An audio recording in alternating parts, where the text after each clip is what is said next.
Good morning and namaskar.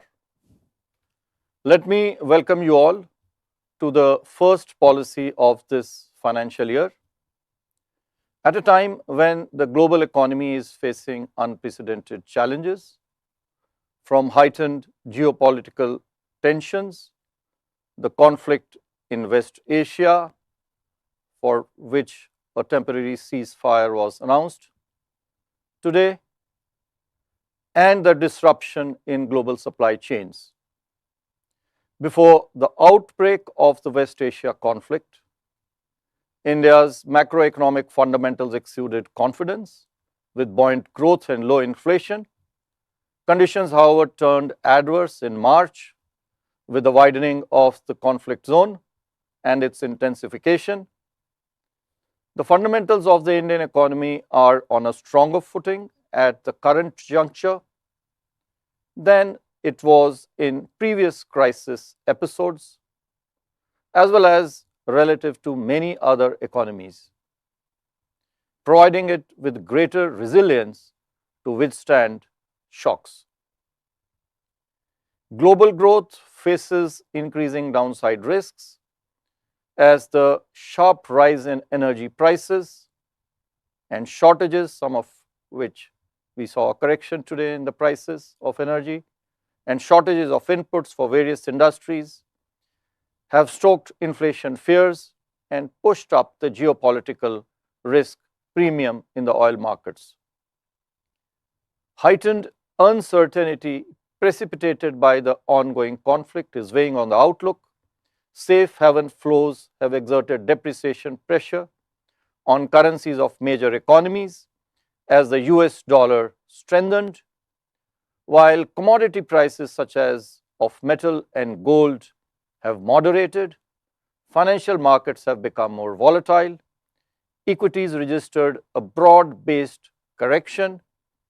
Sovereign bond yields, already elevated due to long-run fiscal sustainability concerns, driven by inflation fears, have hardened across major economies.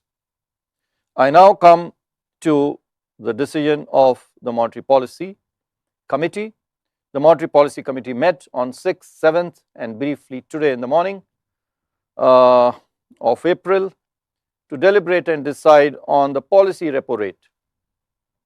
After a detailed assessment of the evolving macroeconomic and financial developments and the outlook, the MPC voted unanimously to keep the policy repo rate unchanged under the liquidity facility at 5.25%.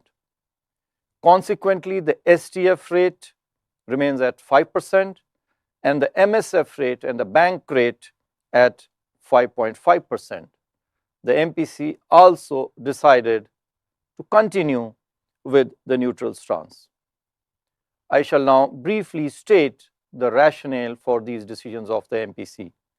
The MPC noted that since the last policy meeting, geopolitical uncertainties have heightened significantly. Headline inflation remains contained and below the target.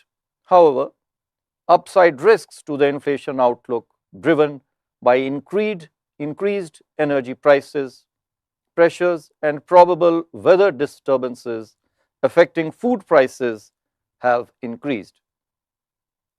Core inflation pressures remain muted, although supply chain dislocations and the risk of second-round effects render the future inflation trajectory uncertain. The MPC further noted that high-frequency indicators till February of this year suggest the continuation of strong momentum in economic activity. Growth impulses continue to be supported by robust private consumption and investment demand.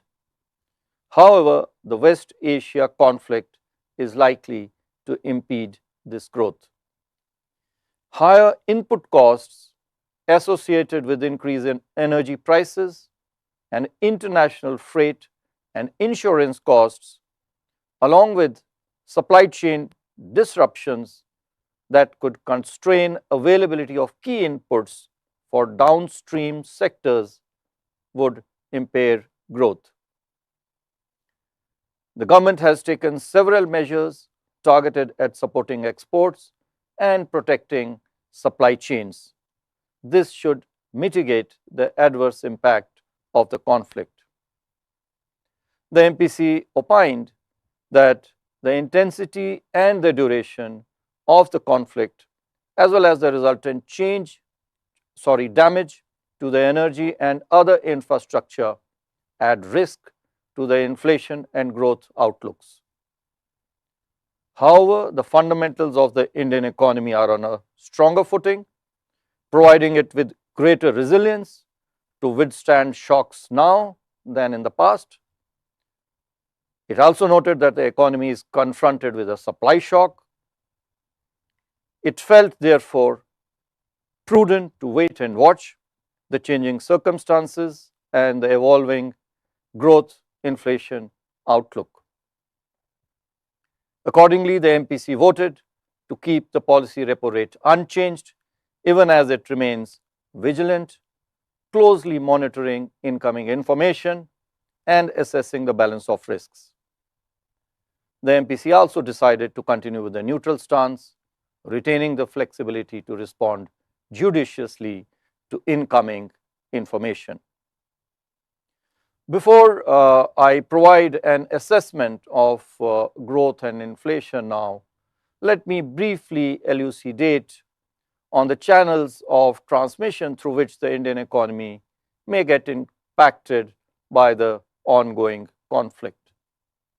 First and foremost, elevated crude oil prices could increase imported inflation and widen the current account deficit. Second, disruptions in energy markets, fertilizers, and other commodities may adversely impact industry, agriculture, and services, reducing domestic output. Third, heightened uncertainty, increased risk aversion, and safe haven demand could impact domestic liquidity conditions, economic activity, consumption, and investment. Fourth, weaker global growth prospects may dampen external demand and reduce remittance flows.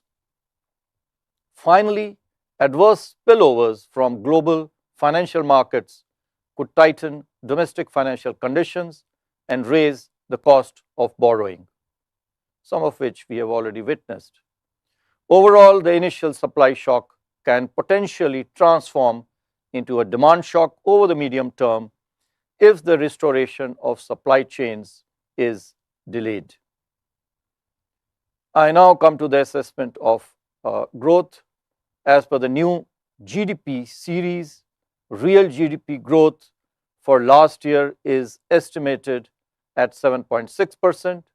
This corroborates the underlying strong momentum in economic activity supported by robust consumption and investment. Amidst supportive policy measures, ongoing structural reforms, and favorable financial conditions. Going forward, elevated energy and other commodity prices, as also shocks to availability of inputs due to disruptions in the Strait of Hormuz, are likely to impact growth this year. The government has, however, been proactive in ensuring supply of inputs across critical sectors to minimize the impact of supply chain disruptions. On the other hand, sustained momentum in services sector, persisting impact of GST rationalization which was carried out last year, and the healthy balance sheets of financial institutions and corporates should continue to support economic activity. The agricultural sector's prospects are supported by healthy reservoir levels, business expectations remain optimistic, and leading indicators point towards continued resilience in manufacturing and services sectors.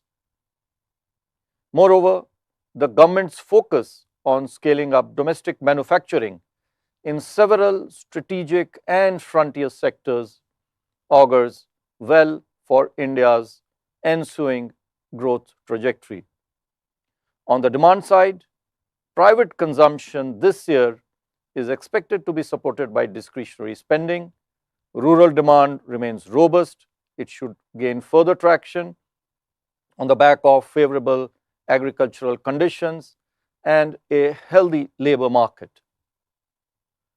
Urban consumption is likely to strengthen further, aided by the beneficial impact of GST rationalization and the buoyant services activity. While the government's thrust on infrastructure spending continues, the revival in private sector investment is expected to sustain on the back of high capacity utilization, strong credit growth, and benign financial conditions.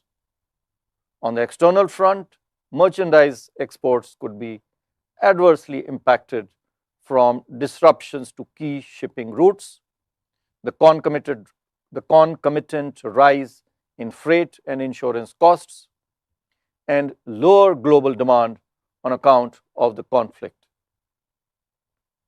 However, merchandise exports may benefit from the recent trade agreements, many of which were signed last year, and few of them are now in implementation, and others to become operational hopefully this year, while services exports are expected to remain resilient. Taking all these factors into consideration, real GDP growth for this year is projected at 6.9%, with Q1 at 6.8, Q2 at 6.7, Q3 at 7, and Q4 at 7.2%. Further escalation and wider spread of the conflict, as of now, of course, we have a ceasefire, heightened volatility in global financial markets and weather-related events, however, weigh on the domestic growth outlook. Risks to the baseline projections are tilted to the downside, with uncertainty remaining elevated due to the ongoing West Asia conflict. Coming to inflation, in January, February, headline inflation continued to remain below target. It was 2.7% and 3.2% respectively, with food group recording inflation. It was in deflation mode, as you are aware, in the previous 4 months up to December. Inflation in fuel terms was modest, core inflation at 3.7%, and the underlying price pressures benign, as evident from the much lower core inflation if you exclude precious metals. Turning to the inflation outlook, recent spikes in energy prices due to the conflict have emerged as a risk.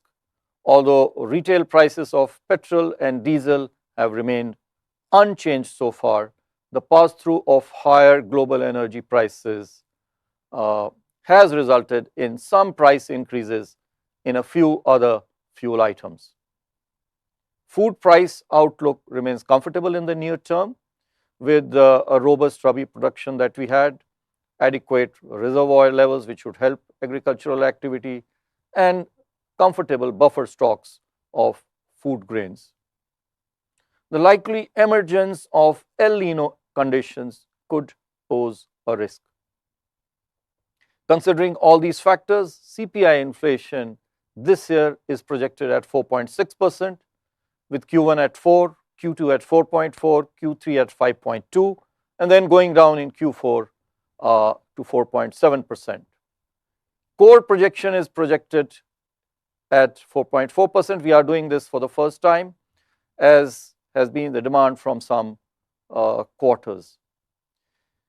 And going forward, we shall continue giving our projections for core inflation too. Excluding precious metals, core inflation is even lower, indicating that underlying inflation pressures are expected to remain contained.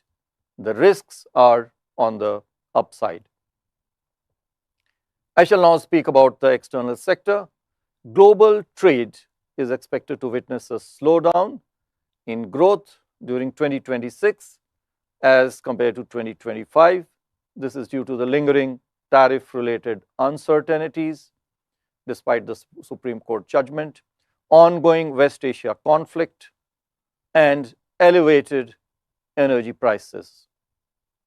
India's merchandise exports contracted by 0.2% during the first 2 months of this year on a year-on-year basis. This was a result of export contraction in key markets. Merchandise imports, on the other hand, recorded a double-digit growth of more than 22%. This is largely driven by higher gold imports. As a result, there was a widening of the trade deficit. Expected robustness in services exports and inward remittance receipts during Q4 last year, however, should keep India's current account deficit moderate and within the sustainable level last year. Rising global uncertainties and elevated prices of key energy commodities pose some upside risks to India's current account deficit this year.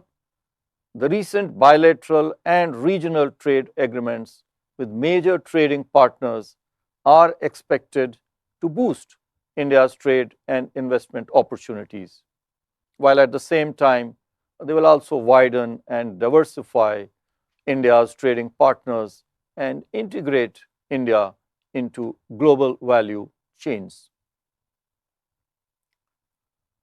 On the external financing front, gross FDI witnessed a strong growth, almost about 20%. Net FDI also showed improvement on a small base of last year. India remains an attractive destination for greenfield FDI projects. FPI to India, driven by outflows primarily in the equity segment, recorded net outflows of $16.5 billion last year. And even this year, till we have data till April 6, there were outflows of more than $5 billion. Flows under ECB and non-resident deposits too moderated as compared to last year, last year. And as on April 3, for which we have data, latest data till April 3, India's foreign exchange reserves stood at a healthy $697.1 billion. These are adequate in terms of the standard metrics of reserve adequacy, whether one sees it from the perspective of import cover, we have about 11 months, as has been the case for some time, or whether one looks at it from the perspective of external debt. Overall, therefore, India's external sector indicators remain favorable. Nonetheless, elevated global geopolitical, trade, investment uncertainties require a continuous vigil of the evolving developments.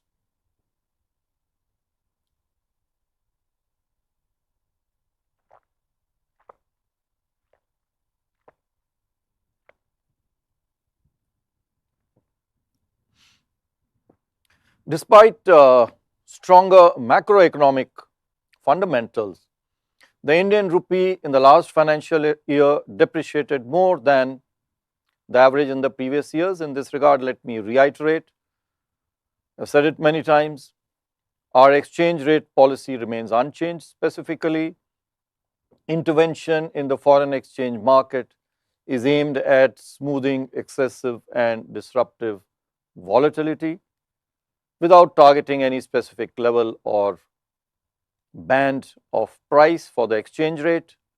This is consistent with our long-standing policy of exchange rates being market determined, and we in the RBI stand committed to this policy and would judiciously continue to contain excessive or disruptive volatility to ensure that self-fulfilling expectations do not exacerbate currency movements beyond what is warranted by fundamentals.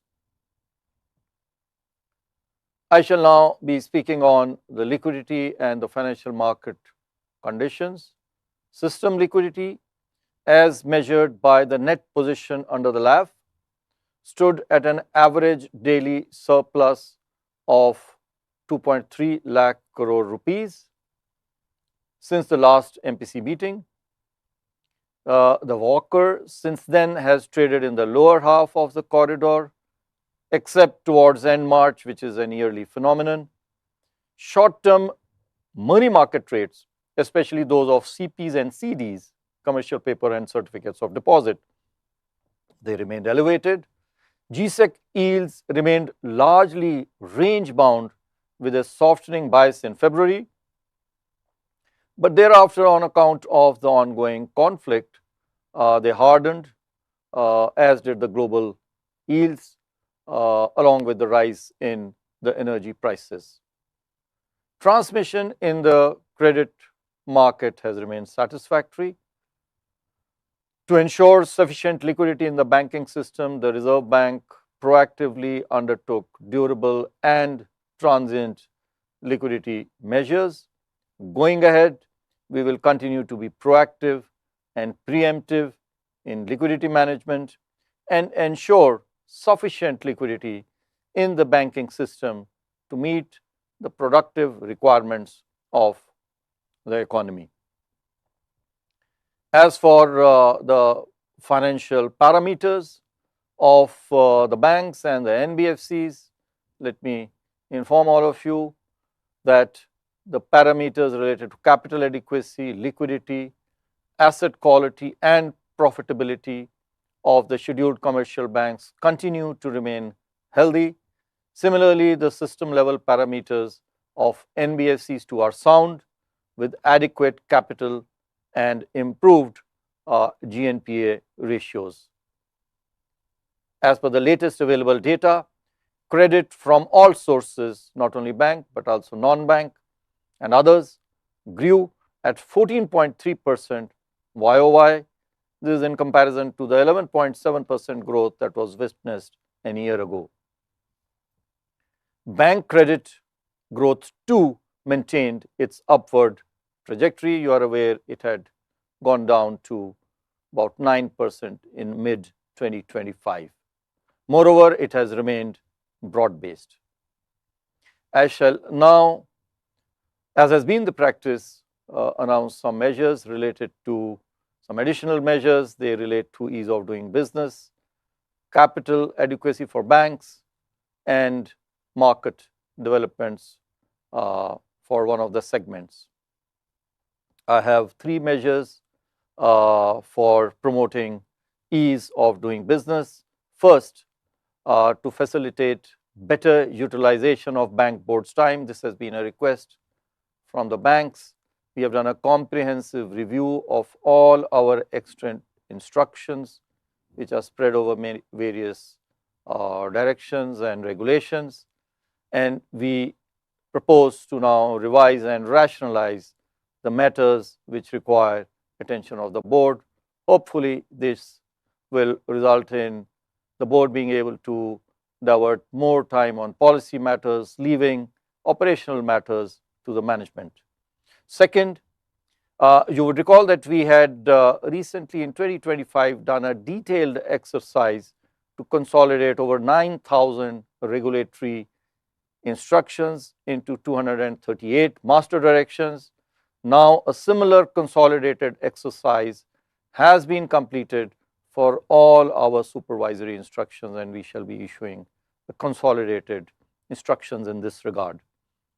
Third, to facilitate ease of doing business by MSMEs, we propose to dispense with the requirement of due diligence while onboarding them on to various TReDS platforms.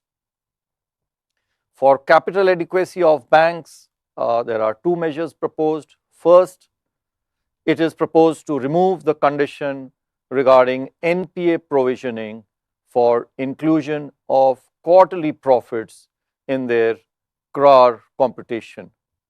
Second, In view of the developments in prudential framework over the years, it is proposed to dispense with the requirement which was laid down a few years ago to maintain an investment fluctuation reserve as an additional buffer to hedge against depreciation in the value of investments. For further development of the term money market, there is one measure, as I mentioned. We have decided to permit certain additional categories of non-bank entities in this market segment. You would be aware only banks and standalone primary dealers or SPDs are today eligible to participate in this market. We are also enhancing the borrowing limit of the standalone primary dealers in the term money market. To conclude, global economic conditions and sentiments have soured after the outbreak of the West Asia conflict. These have adversely impacted the growth inflation outlook. As reiterated before, we shall remain vigilant of the evolving situation and put in place policies that prioritize the best interest of the economy. Thank you, Namaskar, and Jai Hind.